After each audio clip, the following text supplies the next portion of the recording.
Hello friends,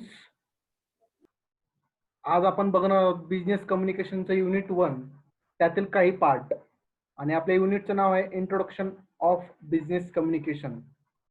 generally हा विषय इंग्लिशमध्ये शिकवण्याचा विषय आहे, पण आपल्याकडील जे साधारण मराठी मीडियम मधून आलेले विद्यार्थी आहे त्यासाठी आपण मराठी आणि इंग्लिश असं मिक्स करून हा विषय शिकवत असतो, जेणेकरून सर्वांना तो अंडरस्टँड होईल, समजेल.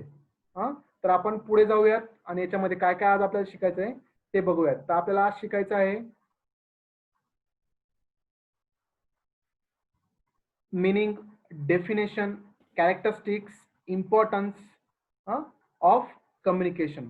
कम्युनिकेशन म्हणजे काय, त्याची व्याख्या, दॅट इज डेफिनेशन.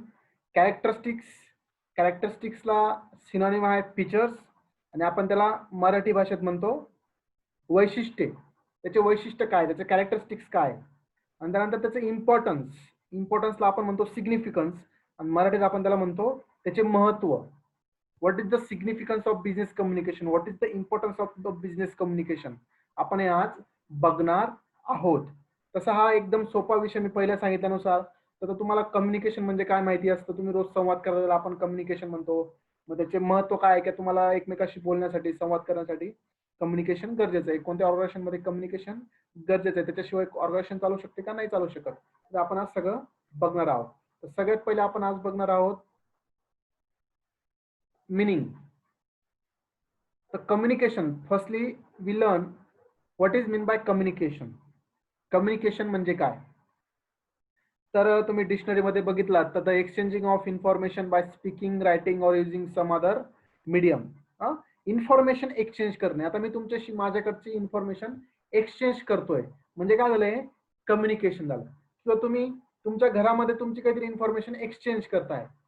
आईला सांगताय मला चपाती पाहिजे, मला भाजी पाहिजे, मला जेवण पाहिजे, एकमेकांकडची इन्फॉर्मेशन. मग तुम्हाला भूक लागली त्याबद्दल तुम्ही आईला सांगतात, तुमच्या भावना आईला कळतात, त्यानंतर आई तुम्हाला जेवायला देत असते. जसं खाली सेकंड दिलेले बघा, the successful sharing of ideas and feelings.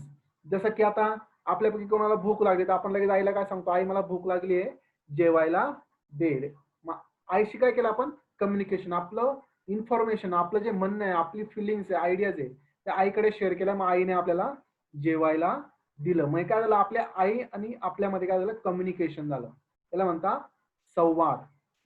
तसं आपल्या आणि आईमध्ये कम्युनिकेशन झालं, तसं बिझनेस मध्ये पण कम्युनिकेशन होत असेल ना. मग ते कम्युनिकेशन म्हणजे काय, तर बिझनेस कम्युनिकेशन. आपण त्याचा अर्थ बघूया. Meaning of business communication. When communication takes place between or among parties regarding business related functions, it can be termed as a business communication. आणि सेकंड डेफिनेशन पण आहे, मिनिंग पण वाचून दाखवतो. Business communication is exchanging information in order to promote an organization's goals, objectives, aims and activities. तुमच्या organization related काही communication झालं. Suppose एक व्यक्ती एका कंपनीत जॉबला आहे आणि त्या कंपनी रिलेटेड तो काही कम्युनिकेशन करतो, ते काय झालं, बिझनेस कम्युनिकेशन. आता मला प्रॉफिट वाढवायचं, त्या संदर्भात मी माझ्या ग्राहकाला माल विकतोय, त्या ग्राहकाशी कम्युनिकेशन करतोय, ते काय झालं, बिझनेस कम्युनिकेशन. ग्राहकासोबत कम्युनिकेशन, माझ्या कलिग सोबत कम्युनिकेशन. कलिग सोबत मला आता किंवा मीटिंग मध्ये आपण जे कम्युनिकेशन करतो की माझा प्रॉफिट कसा वाढेल, आता मी पुढच्या वर्षी 1,00,000 कोटीचं टार्गेट ठेवलंय, तर ते 1,00,000 कोटीचं इन्कम मला कसं जनरेट होईल, त्यासाठी मी मीटिंग मध्ये डिस्कशन करेल. मग माझं ऑब्जेक्टिव्ह एम्स हे अचीव्ह करण्यासाठी मी जे कम्युनिकेशन करतो त्याला म्हणतो बिझनेस कम्युनिकेशन. इतका सोपा बिझनेस कम्युनिकेशनचा अर्थ आहे. पुढे आपण बघूयात त्याची डेफिनेशन, बिझनेस कम्युनिकेशनची डेफिनेशन. आता ही डेफिनेशन सांगितली आहे American society of training directors यांनी ती सांगितली आहे. तर काय सांगितलेली आहे, द इंटरचेंज ऑफ थॉट और information to bring about mutual understanding and confidence और गुड ह्युमन रिलेशन. तुमचे थॉट इंटरचेंज करणे, तुमची इन्फॉर्मेशन इंटरचेंज करणे, का, तर तुमचं म्युच्युअल अंडरस्टँडिंग होण्यासाठी. आता मी तुम्हाला उदाहरण दिलं होतं की आईला तुम्ही सांगितलं की मला जेवायला दे, मग आईला कळालं, अंडरस्टँडिंग झालं, मग आईने तुम्हाला जेवण दिलं. जसं तुम्ही ऑर्गनायझेशन मध्ये तुमचे जे कलिग असतील त्यांना सांगाल की तुम्हाला ते काम करायचं आहे, हा रिपोर्ट आहे तो रिपोर्ट बनवून द्या, असं तुम्ही तुमच्या ज्युनियरला सांगितलं. मग त्यांचं अंडरस्टँडिंग झालं, म्युच्युअल अंडरस्टँडिंग किंवा एकमेकांमध्ये जे कम्युनिकेशन त्याला म्हणतो आपण थोडक्यात बिझनेस कम्युनिकेशन. आणि ही डेफिनेशन कोणी सांगितली आहे? American society of training directors. Second definition सांगितली आहे लिलँड ब्रॉन. त्याने काय सांगितलं बरं? Communication is the transmission and interchange of facts, ideas, feelings और कोर्स ऑफ ऍक्शन. कम्युनिकेशन म्हणजे काय? तर transmission and interchange of fact, idea, feeling और कोर्स ऑफ ऍक्शन. म्हणजे एखादी मी माझी भावना सांगितली कोणाला तरी की मला भूक लागली. आता मी तुम्हाला आईला सांगितलं की मला भूक लागली, बरोबर? मग आई तुम्हाला काय देणार? जेवायला देणार. तर आईने जेवायला दिल्यानंतर मग हे काय झालं? Course of action. हे काय झालं? Course of action. म्हणजे आईने ऍक्शन घेतली ना, तुम्ही फिलिंग्स व्यक्त केल्या त्यानंतर कोर्स ऑफ ऍक्शन त्याच्यातून घडलेलं आहे. तर आपण याला म्हणतो communication, transmission, interchange of fact, ideas और कोर्स ऑफ ऍक्शन. अशा 2 डेफिनेशन आहे. तुम्ही बुक मध्ये बघाल तर अजून तुम्हाला डेफिनेशन मिळतील. मी तुम्हाला याच्या ज्या नोट्स असतील आणि ही पीपीटी सुद्धा तुम्हाला याच्यामध्ये भेटून जाईल. आपल्या युट्यूबला खाली लिंक असेल त्याच्यामध्ये पीपीटी पण भेटेल आणि याच्या नोट्स पण तुम्हाला भेटतील आणि ग्रुपमध्ये सुद्धा मी शेअर करेल. आणि हे लेक्चर थोड्या वेळाने लगेच युट्यूबला अपलोड होईल, जेणेकरून तुम्हाला परत बघायचं असेल तर ते बघू शकता तुम्ही. नेक्स्ट आपण आता बघणार आहोत, ही झाली डेफिनेशन. डेफिनेशन तर आपल्याला बघायचं आहे कॅरेक्टरिस्टिक्स, कम्युनिकेशनचे फीचर्स. त्याचे फीचर्स काय? तर interchange of information. Information interchange करण्यासाठी हे गरजेचं आहे. हे काय गरजेचं आहे? कम्युनिकेशन गरजेचं आहे. सेकंड, कंटिन्युअस प्रोसेस आहे. कम्युनिकेशन काय आहे? Continuous process. म्हणजे तुम्ही एकदा सुरू झाल्यानंतर ती कंटिन्युअसली सुरूच असते. म्हणजे मी तुझ्याशी बोलतोय किंवा दुसऱ्या कोणाशी तरी बोलतोय, तुम्ही कंपनीमध्ये गेला तर एक कम्युनिकेशन करत असतं. आता मी माझ्या बॉसला काहीतरी पत्र लिहिलं, त्याचा रिप्लाय, मग त्याच्यावर उत्तर. तर अशा पद्धतीने कंटिन्यू ऑर्गनायझेशन मध्ये सुद्धा कम्युनिकेशन चालू असतं. त्यानंतर म्युच्युअल अंडरस्टँडिंग. म्युच्युअल अंडरस्टँडिंग म्हणजे काय? तर आता आमच्या दोघांमध्ये संवाद घडण्यासाठी, काहीतरी प्रोसेस होण्यासाठी, सपोज आम्हाला आता 1,00,000 किंवा 1,00,000 वृक्षारोपण करायचं आहे आणि आमचा एक 10 किंवा 15 लोकांचा ग्रुप आहे आणि आम्ही बऱ्याच लोकांना एकत्र करून ते काम करणार आहे. त्यासाठी आम्हाला आमच्या 15 लोकांमध्ये म्युच्युअल अंडरस्टँडिंग होणं गरजेचं आहे. मग ते म्युच्युअल अंडरस्टँडिंग कसं होणार आहे बरं? संवादातून, कम्युनिकेशन मधून. जेव्हा आम्ही एकमेकाशी कम्युनिकेशन करू तेव्हा ते होणार आहे. तसंच ऑर्गनायझेशन मध्ये सुद्धा असतं की ते एकमेकाशी कम्युनिकेशन करतात, त्यानंतर ते पुढे त्यांचे काम होत असतात.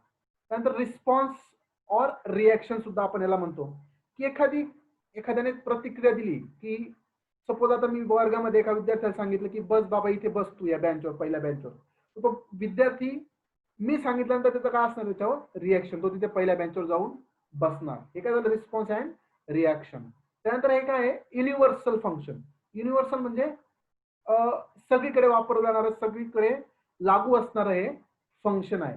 Business communication. कम्युनिकेशन शिवाय काय होऊ शकतं का? नाही. त्यानंतर सोशल ऍक्टिव्हिटी. आता सोशल ऍक्टिव्हिटी बरं, तुम्ही तुमच्या समाजात राहता, त्या समाजामध्ये असताना तुमच्या फिलिंग, इमोशन तुम्ही व्यक्त करत असता, ते सुद्धा काय झालं? मग एक कम्युनिकेशन. हे कम्युनिकेशनचं काय एक फीचर्स आहे. अशा पद्धतीने आपण कम्युनिकेशनचे फीचर्स आणि कॅरेक्टरिस्टिक्स बघितलेले आहेत. तुम्हाला अजून वाचायचं असेल तर तुम्ही नोट्स पीडीएफ गुगलवर सर्च करू शकता किंवा बुक्स असतात त्या बुक्स मध्ये सुद्धा बघू शकता. आणि परत अडचण आली तर तुम्ही मला सुद्धा संपर्क करू शकता. आपण आता पुढे जाणार आहोत. Importance of communication. Importance of communication. कम्युनिकेशनचा इम्पॉर्टन्स काय? इम्पॉर्टन्सला सिनोनिम आहे सिग्निफिकन्स. आपल्याकडे बऱ्याच विद्यार्थ्यांचं कन्फ्युजन होतं काय सिग्निफिकन्स शब्दाला की त्यांना अर्थ कळत नाही, इम्पॉर्टन्सचा अर्थ कळत नाही. इम्पॉर्टन्स आणि सिग्निफिकन्सचा अर्थ एकच असतो. दोघांचा अर्थ आहे महत्व. काय? महत्व. इम्पॉर्टन्स म्हणजे काय? महत्व. आणि सिग्निफिकन्स म्हणजे पण काय? महत्व.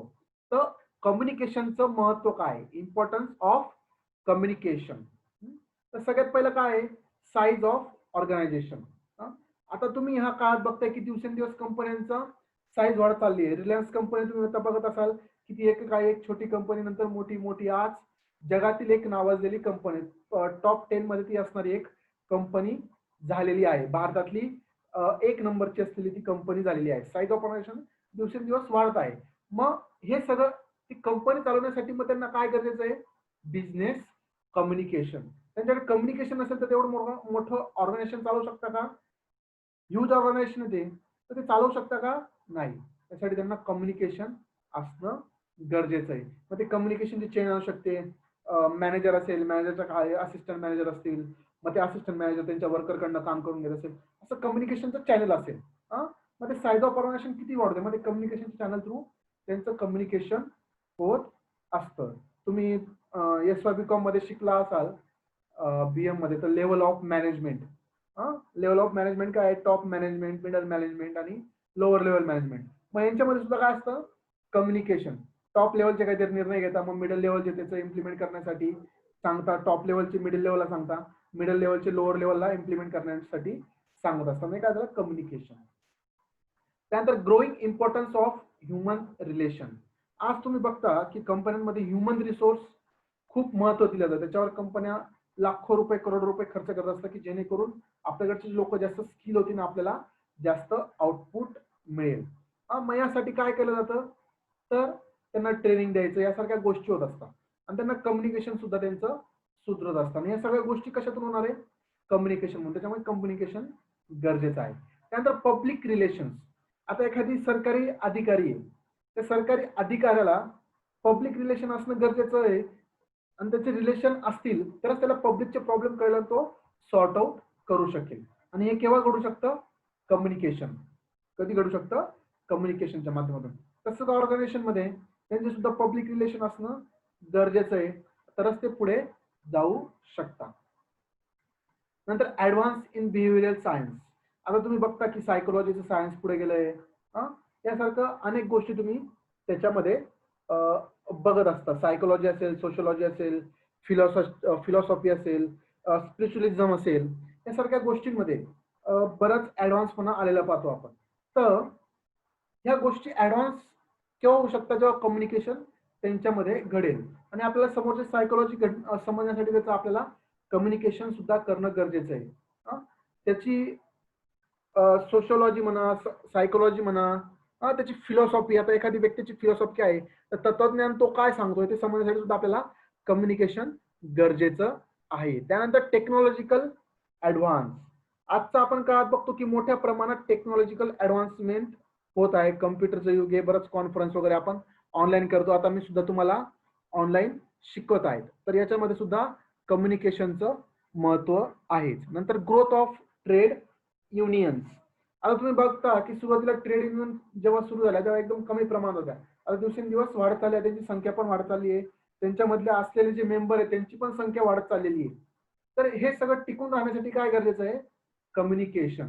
विदाउट कम्युनिकेशन हे शक्य आहे का? नाही. तर त्यासाठी बिझनेस कम्युनिकेशन सुद्धा गरजेचं आहे. त्याच्यामुळे कम्युनिकेशनचं हे काय आहे? इम्पॉर्टन्स आहे, एवढे दिलेले आहे. अजून तुम्हाला पाहिजे असेल तर बुक मध्ये सुद्धा मिळतील आणि जर डिटेल तुम्हाला वाचायचं असेल तर नोट्स मी प्रोव्हाइड करेल, तुम्ही तिथे वाचू शकता. आज आपण एवढं बघितलेलं आहे. थँक्यू.